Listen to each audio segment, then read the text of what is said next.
please subscribe and don't forget to press the bell icon to get notified whenever we upload a new video. तो CBSE paper leak मामले में राहुल गांधी लगातार PM Modi पर हमलावर हैं। राहुल गांधी ने पीएम को एक और किताब लिखने की नसीहत दे दी। राहुल ने ट्वीट किया कि पीएम ने एग्जाम वॉरियर्स लिखी, वो किताब जो बच्चों को परीक्षा के वक्त तनाव से मुक्ति दिलाती है। अब पीएम मोदी को एग्जाम वॉरियर्स 2 लिखनी चाहिए, वो किताब जो बच्चों और उनके माता पिता को उस वक्त तनाव से मुक्ति दिलाएगी जब उनकी जिंदगी पेपर लीक से बर्बाद हो जाएगी।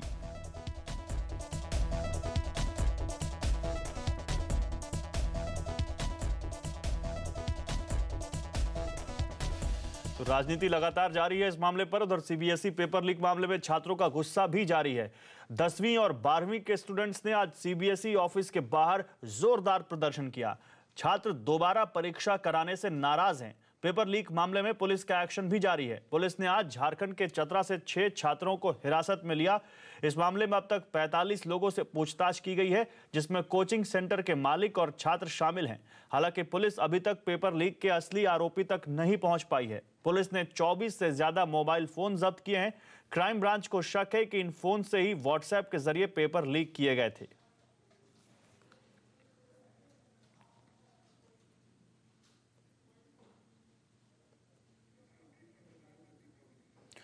और इस मामले में क्या अपडेट है, जानने के लिए चलते हैं हमारे सहयोगी प्रतीक श्रीवास्तव के पास। प्रतीक, बताइए क्या अपडेट है इस पूरे मामले में?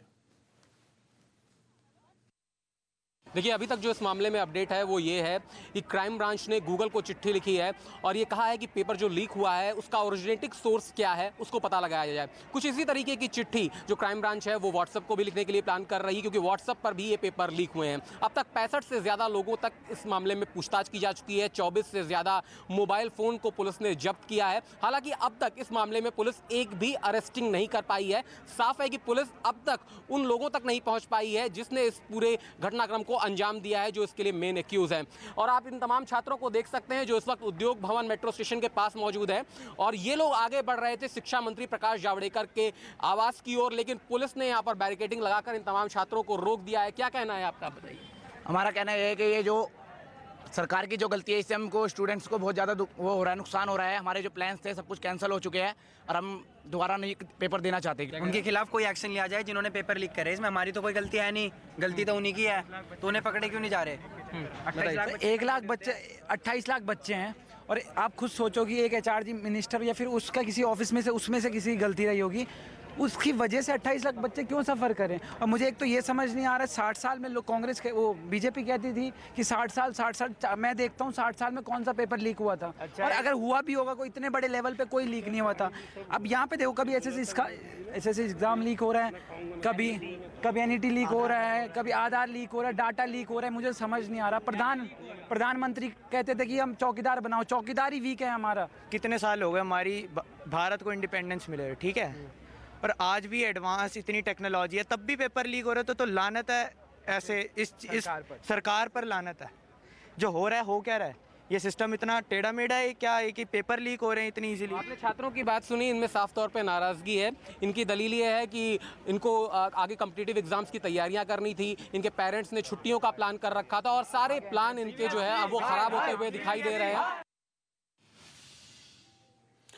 उधर सीबीएसई की चेयरमैन अनीता करवाल ने कहा है कि वो बच्चों के हित में काम कर रही हैं और जल्द ही परीक्षा की नई तारीखों का ऐलान किया जाएगा।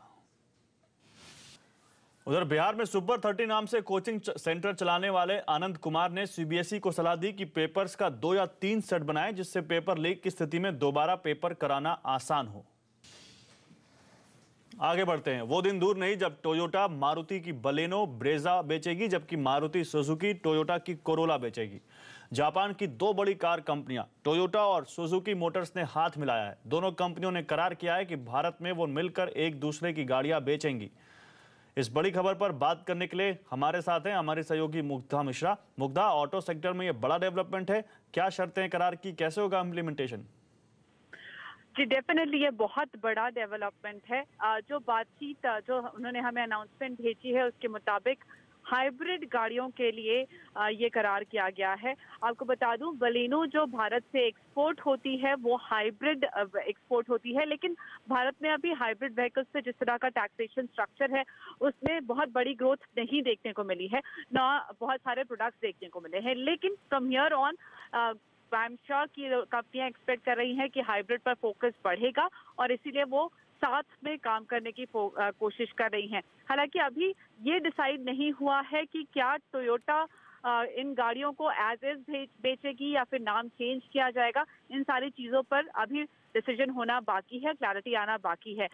लेकिन ये दो बड़ी कंपनियां हैं, इन्होंने ये बड़ा करार किया है इस वजह से क्योंकि जो ऑटो सेक्टर में टेक्नोलॉजी चेंज हो रही है उसकी वजह से दो बड़ी कंपनियों के इन्वेस्टमेंट साथ में हो, डेवलपमेंट टेक्नोलॉजी का साथ में हो, इसलिए ये काम किया जा रहा है और ये हम देखेंगे आगे और बढ़ता हुआ। Most likely we will see such similar arrangements happening in other companies as well. बहुत शुक्रिया मुग्धा आपका इन तमाम जानकारियों के लिए। उधर बेरोजगारी को लेकर आलोचना झेल रही सरकार जल्द नई इंडस्ट्रियल पॉलिसी लाने जा रही है। हमें मिली एक्सक्लूसिव जानकारी के मुताबिक प्रस्ताव कैबिनेट को भेजा गया है। उद्योगों को आसानी से जमीन मुहैया कराने के लिए लैंड पूलिंग पर जोर और छोटे मझोले उद्योगों को आधुनिक बनाने पर फोकस है। ज्यादा डिटेल के साथ जुड़ रहे हैं हमारे economic policy editor Lakshman Roy. Lakshman, industry को बढ़ावा देने के लिए अभी ही ढेर सारी पॉलिसी हैं, लेकिन इस पॉलिसी की खासियत क्या है, क्या अलग है इसमें?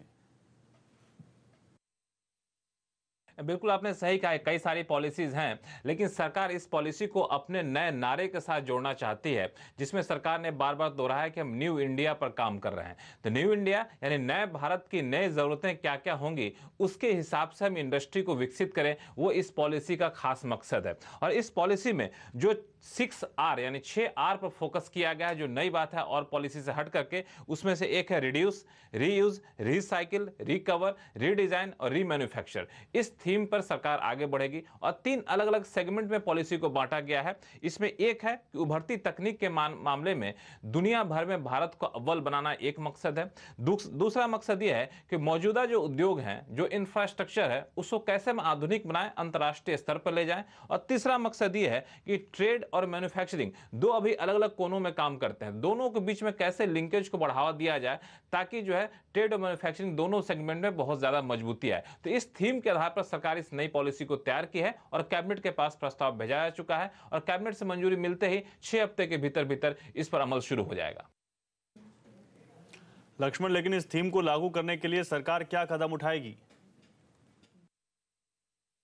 वाकई हर थीम के हिसाब से सरकार ने एक्शन प्लान भी इस पॉलिसी में बनाया है, जो इस पॉलिसी पेपर की खासियत है। पहली बात तो है कि छोटे मझोले उद्योगों पर काफी जोर दिया गया है और कहा गया कि छोटे मझोले उद्योग जो हैं उनके लिए जो बनी बनाई फैक्ट्री है वो मुहैया कराया जाए, क्योंकि इन उद्योगों के लिए फैक्ट्री बनाना, इंफ्रास्ट्रक्चर खड़ा करना एक बड़ी चुनौती होती है।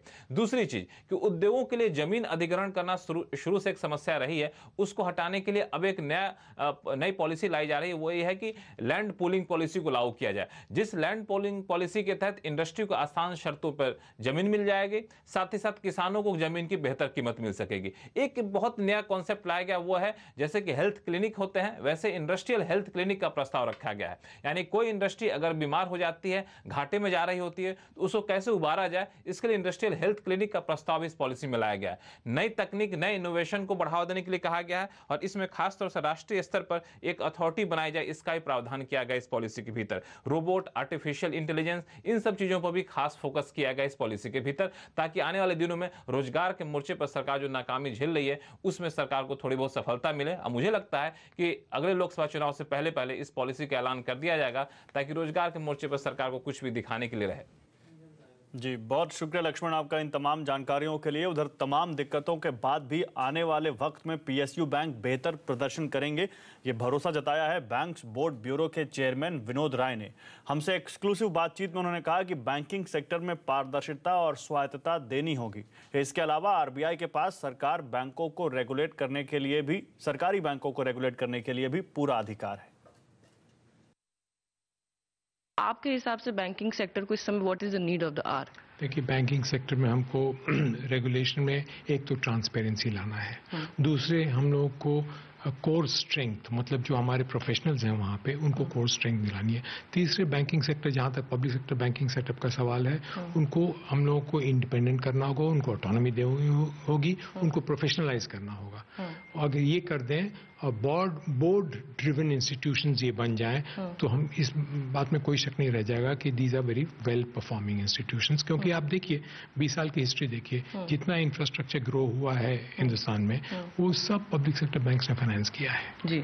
और फ्यूचर में जिस तरीके से सरकार रिफॉर्म्स इंट्रोड्यूस कर रही है, ये रिफॉर्म्स मैं समझता हूँ कि नेक्स्ट 2 to 3 इयर्स में सब अपनी जगह पे आ जाएंगे और उसके बाद ये वेल परफॉर्मिंग सेक्टर्स बन जाएंगे सब। सर, रेगुलेटर्स की अगर बात करें तो ये कहा गया है, जैसे आरबीआई ने बोला कि हमारे पास इनफ पावर्स नहीं है पब्लिक सेक्टर बैंक्स को कंट्रोल करने के लिए।